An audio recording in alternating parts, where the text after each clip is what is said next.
স্থানীয়দের অবরোধ, সেই অবরোধের মধ্যে কে পড়লেন? অবরোধের মধ্যে পড়লেন মন্ত্রী। আর তারপরই দ্রুত সমস্যার সমাধান, যে কারণে অবরোধ চলছিল। আসুন ছবিটা দেখায়। দুপুরে দিনহাটায় জলের দাবিতে এভাবে অবরোধ চলে। অবরোধে আটকে পড়েন মন্ত্রী উদয়ন গুহ। মন্ত্রীকে ঘিরে জলের দাবি জানান এলাকাবাসীরা। ঘটনাস্থল থেকে পিএইচই কে নির্দেশ।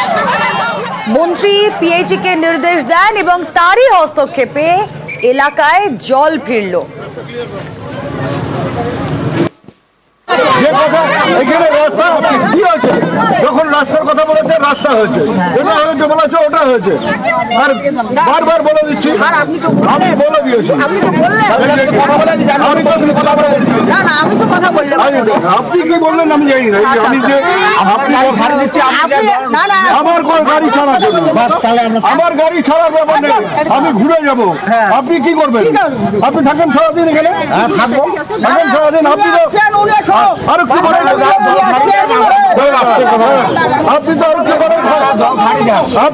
করেন? স্থানীয়রা তারা জলের দাবিতে বিক্ষোভ দেখাতে থাকেন এবং সেখানে আটকে পড়েন মন্ত্রী উদয়ন গুহ। সেখান থেকেই পিএইচই কে ফোন করে নির্দেশ দেন যাতে তড়িঘড়ি ব্যবস্থা নেওয়া হয়। মন্ত্রীর ফোনের পর জলের সমস্যা মিটল। শুধু 12টা জল পাওয়া না, তুমি এখানে এসে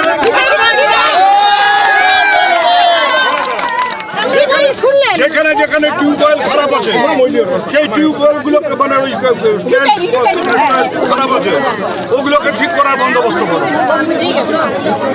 তুমি আমি বললাম তো এখন 11টা বাজে, 11টা বাজে 10, আমি বামনহাট যাচ্ছি। আমি ফেরার পথে যেন দেখি তুমি এখানে এসছো, তুমি এখানে চলে আসো। এখানে এসে কোথায় কোথায় স্ট্যান্ড খারাপ আছে সেই স্ট্যান্ডগুলো ঠিক করে বন্দোবস্ত। সকাল 10:50 অবরোধের মুখে পড়েন মন্ত্রী এবং সেখান থেকে এই সমাধান সূত্র বাতলে দেন।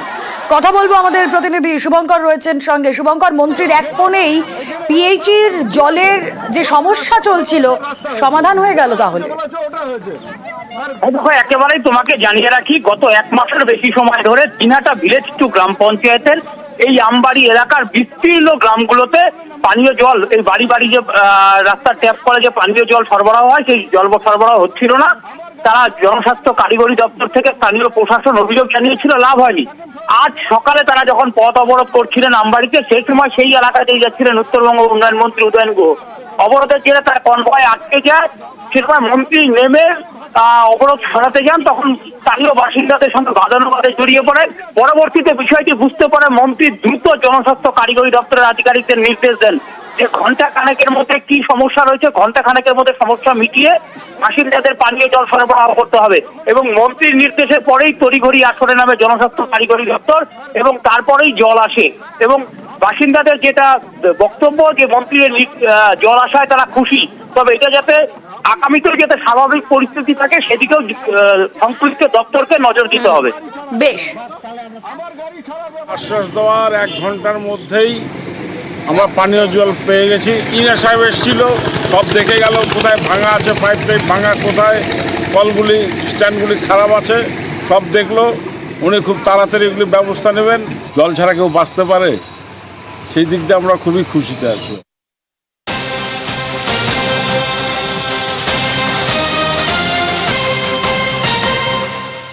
গতকালের যে ছবি আপনাদেরকে দেখাবো, ভাটপাড়ায় গতকাল রাতে বোমা গুলি, সিসি ক্যামেরার ফুটেজ আপনারা দেখছেন। 26শে মার্চ 2025 সেখানে অর্জুন সিং এর বাড়ির সামনে ঝামেলা, আর তারপর নোটিশের পর অর্জুনের বাড়িতে পুলিশ। এই মুহূর্তে সেই ছবিও আপনাদেরকে দেখাবো। অর্জুন সিং এর বাড়িতে পৌঁছে গিয়েছে পুলিশ।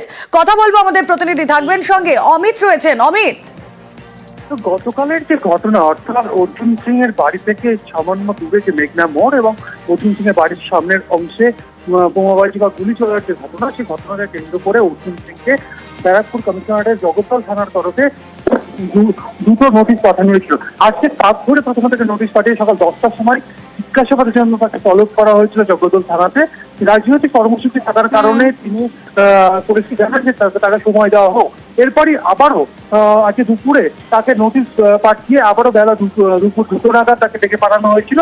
তিনি সেক্ষেত্রেও তিনি তার আইনজীবী মারফত সময় চেয়েছেন পুলিশের কাছে। এরপরই আমরা দেখলাম বিকেল 5টা, 5:30 নাগাদ জগদ্দল আচ্ছা। থানার তরফে তদন্তকারী অফিসার জগদ্দল থানার আইসি তারা অর্জুন সিং এর বাড়িতে আসেন এবং সেখানে এসে তাকে গতকালের ঘটনার প্রেক্ষিতে জিজ্ঞাসাবাদ করেছে। তোমাকে বেশ, জানিয়ে অর্জুন রাখবো সিং এর বাড়ির সামনেই ঝামেলা, ঘটনা ইতিমধ্যে 4 জনকে গ্রেফতারও করেছে পুলিশ। এই মুহূর্তে ঘটনাস্থলে অর্জুন সিং এর বাড়িতে পৌঁছে গিয়েছে পুলিশ, তাকে জিজ্ঞাসাবাদ করছে।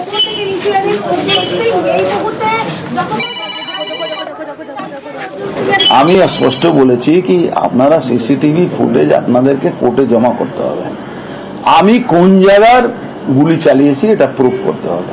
মুখে আপনি কেউ বলে দিল আপনি আমার নামে কেস করে দিলেন, এইটা কিন্তু কৈফিয়ত আপনাদেরও দিতে হবে। আমি যখন পৌঁছেছি ওখানে গন্ডগোল হচ্ছিল, ইট পাতার চলছিল, তখন কিন্তু ওখানে কোনো লোকই ছিল না। পুলিশকে আমি বলেছি যে দেখুন এরা গুলি চালাচ্ছে অন দ্য স্পট, যেখানে আমার সঙ্গে মেঘনা গেটের কথা হচ্ছে ওখানে কোনো ক্রিমিনাল, কোনো লোক, কোনো 50-60 জন যেটা আমি বলছি তারা ওখানে আর ছিল না, ওরা সব পালাচ্ছিল। আর পালাবার সময় ওরা গুলি চালিয়েছে, এটা কনফার্ম। আর যখন এখানে বসেছিলাম দুটো সাউন্ড হয়েছে, এটাও কনফার্ম। হ্যারাস করছে আর কিছু হ্যাঁ, ও জিজ্ঞাসাবাদ করতে এসছে। আমরা ব্ল্যাক আজকে আমরা যেতে পারবো না, কমপ্লেন করতে পারবো না, আমাদের টাইম দেওয়া হোক। যেহেতু আজকে ঘটনা হয়েছে, আজকে আমরা কি করে যেতে পারবো জিজ্ঞাসাবাদ করেন ইনভেস্টিগেশন জন্য। এই যে জগদল কেস হয়েছে, জগদল পিএস কেস 72/25 সেই নিয়ে উনি জিজ্ঞাসাবাদ করার জন্য। পুরো স্পষ্ট দেখা যাচ্ছে সিসিটিভি ক্যামেরাতে অর্জুন সিং এর পাশে সাদা জামা পরে একটি ছেলে, যার হাতে ফায়ার আর্মস, সে গুলি চালায়। সাধারণ মানুষের দাবি যে অর্জুন সিং নিজে হাতে কালকে রাতে সেখানে গুলি চালিয়েছে। আমরা দাবি করছি যে এই গুন্ডাগর্দি আর আমরা ব্যারাকপুর লোকসভার অন্তর্গতে বরদাস্ত করব না। অবিলম্বে অর্জুন সিংকে গ্রেফতার করতে হবে, না হলে আমরা বৃহত্তম আন্দোলনে যাব।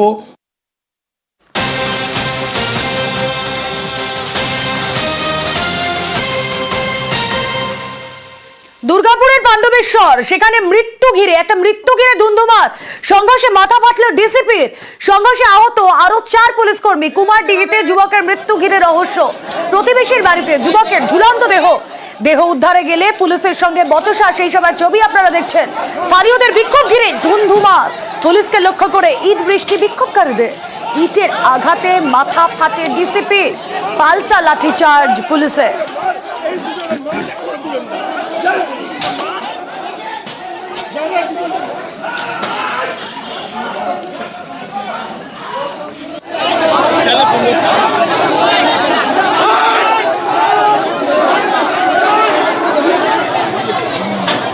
দুর্গাপুরের পাণ্ডবেশ্বরের ধুন্ধুমার মৃত্যুকে ঘিরে সংঘর্ষ, প্রবল সংঘর্ষ কুমারডিহিতে। সেই সংঘর্ষে মাথা ফাটল ডিসিপি। এর আগে দুটো বিরাটতে ছেলে হারালো এই কুমারডি গ্রামে। 3টে থেকে পুলিশ এখানে গার্ড দিচ্ছে, এখানে সিসি ক্যামেরা আছে, সবই আছে। পুলিশ কি করছে? আপনারা কি চাইছেন? মরণের বদল মরণ, ভাই ওরা শান্তি চায়। উত্তেজনা হয়েছিল একটা ডেড বডি নিয়ে। পাণ্ডবেশ্বর থানার পুলিশ তদন্ত করছে সকাল থেকেই। তো সেই জন্য আমরা এটাই বোঝাচ্ছি, লোকাল মানুষকেও বারবার বোঝাচ্ছি। তো এখন অনেকজন বুঝেছে এই জিনিসটা। जो भी অভিযোগ আছে আমরা থানাতে কমপ্লেন্ট করে কেস করব, ইনভেস্টিগেশন হবে, তদন্ত হবে। এখন 4 জন ইনজার্ড হয়েছে। বডি রিকভারি করেছে পুলিশ। ফার্স্ট ইমিডিয়েটলি হসপিটালে পাঠানো হয়েছে। এটা প্রথম রেসপন্সিবিলিটি আছে, এটাই স্ট্যান্ডার্ড প্রোটোকল, এর ছাড়া অন্য কিছু হয়নি। আর বাকি जो भी আছে সব investigation protocol, proper protocol follow করে হচ্ছে।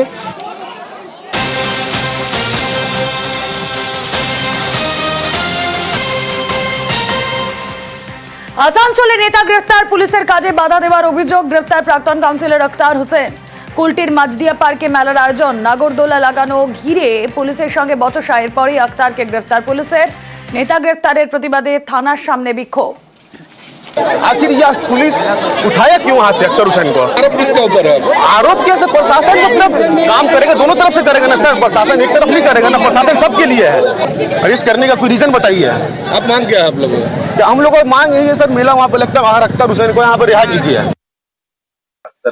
আমি বস একটু এতটুকু শুনেছি কি ভোরবেলা 4টার সময় নেমাতপুর থেকে অ্যারেস্ট করা হয়েছে। এবারে নেমাতপুর কিসের জন্য গিয়েছিল, কি করতে গিয়েছিল, কি কারণে অ্যারেস্ট করা হয়েছে সেটা আমি কিছু জানি না। আমি চাইছি কি আইন কানুনকে কোনোদিন ভায়োলেন্স করতে পারবো না, আইন কানুনকে মেনে চলি। আমার সঙ্গে যাওয়া হয়েছে, আমি ইন রিটার্ন পুলিশ প্রশাসনকে দিয়েছি। আর আইসি কুলটি আর কুলটি পুলিশ প্রশাসন খুব সুন্দর কাজ করছেন। ওনারা যেভাবে সমাজে যাচ্ছে কি আইন ল অ্যান্ড অর্ডারকে মেনটেন করছেন, সেই জন্য মন থেকে পুলিশ প্রশাসন আর আইসি কুলটিকে ধন্যবাদ। এবার ঠিকাদারকে ধমক উপপ্রধানের সেই ছবি আপনাদের দেখাবো, খর্দার ছবি। বন্দিপুরে নিম্নমানের সামগ্রী দিয়ে রাস্তা তৈরি, ঠিকাদারের বিরুদ্ধে অভিযোগ স্থানীয়দের। নিজেরাই রাস্তা খুঁড়ে প্রতিবাদ দেখাচ্ছেন, প্রতিবাদ করছেন স্থানীয়রা। খর্দায় ঠিকাদারকে হুমকি উপপ্রধানের। মানে যা ইচ্ছে তাই করছি। একদম বলেনি, আমাদের ফোনই করেনি, আমি জানি না। তোমার কাজ হচ্ছে বলছে, আমি কি জানিছি? আমাকে জানায়নি। পঞ্চায়েত মেম্বার লেখা আছে তো, তোমার কোথায় জানি? আমি জানি না। এ কাউকে না জানিয়ে কাজ করছে, বারবার করে বলা সত্ত্বেও কোনো কাজ শুনছে না। কার কথা শুনছে না? না না, এটা ভুল কথা। তোর ওয়াল করে কতটা ফিলিং আছে? হ্যাঁ, ফিলিং কত? দেখুন ফিলিং দেখি, এস্টিমেট দেখি। এস্টিমেট আমি তো সঙ্গে নিয়ে কেন আসবি না কাজ করতেছে? এটা 3 ফুটের উপরে ফিলিং আছে। মেম্বার জানে? আমার তো মেম্বারকে কাকে জানাবে? জানানোর প্রয়োজন নেই। তাহলে মেম্বার তাহলে কি হওয়া দরকার? আমি তোমাকে তুমি আমাকে একবার বলবা না? আমার কথাটা শোনো, আমি এনএসকে পরশুদিন এসেছিল এনএস সাইডে। এনেছে ফোন বন্ধ। তোমাকে তো একবার আমাকে জানানো উচিত ছিল। এনএসকে আমি জানিয়ে দিয়েছি যে আমি বৃহস্পতিবার দিন ঢালাই করব, আপনি সবাইকে জানিয়ে দিন। আমাকে জানাই তা সেটা আমার ভুল তো না, না। তোমার তো জিজ্ঞাসা করো। আমি প্রথম দিন বলেছি, দেখো তুমি কাজ করছো, তোমাকে কেউ ডিস্টার্ব করবে না, তুমি কাজটা ভালো কাজ ঠিক আছে। বলতো ডিস্টার্ব করি। 3 গাড়ি রাবিশ ফেলেছি, ঠিক আছে? প্রত্যেকদিন এখান দিয়ে গাড়িতে রাবিশ গেছে। না না, তোমার এইসব কি করছে? মেম্বার দাঁড়িয়ে আছে, সেখানে কাজ হচ্ছে, সেও জানে না, ঢালাই হচ্ছে তাকে জানায়নি। আমি আমার বাড়ির সামনেই, মানে 10 মিটার আমার বাড়ি, আমি প্রতিদিন এখানে এসে দেখছি যা শিডিউলে আছে, অ্যাজ পার শিডিউল ছাড়া তারা কাজ করছে। আমি বলাতে কোনো কর্ণপাত করছে না। বারবার করে আমি ভিডিওকে জানিয়েছি, ভিডিও সাহেব বলছে একদম শিডিউল ছাড়া কাজ হবে না। আমি এনএসকে জানিয়েছি, এনএসও বলছে শিডিউল ছাড়া কাজ হবে না। ওটা থেকে বোল্ডার নিয়ে এসছে, সেই বোল্ডার ফেলছে, সেখানে জল ঢুকলে রাস্তা ফেটে 2 দিন পরে ভেঙে যাবে।